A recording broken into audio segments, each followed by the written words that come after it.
Kufa, and from Kufa to various cities until they reached Damascus. On the way, the family protested their innocence and the innocence of Imam Hussein, peace be upon him. The ladies who were paraded to celebrate their arrival in their cities queried who they were, and when they explained that they were the family of the Holy Prophet, peace be upon him, and his progeny, and were being paraded as prisoners of war by Yazid, it created a humiliation for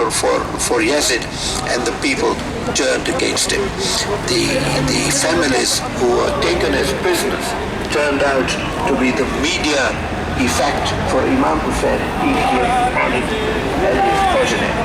such that Yazid had ultimately to release them. And until today,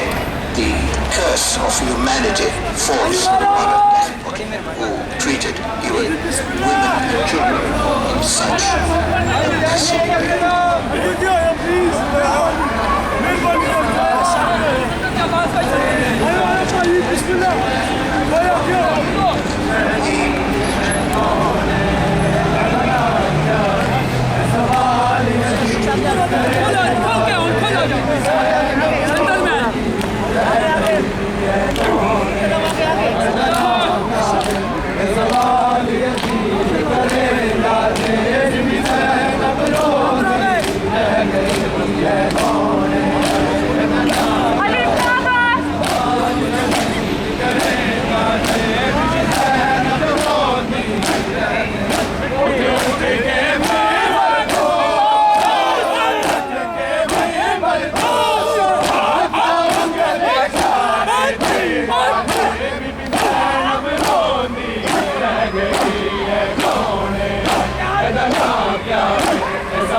ऐसा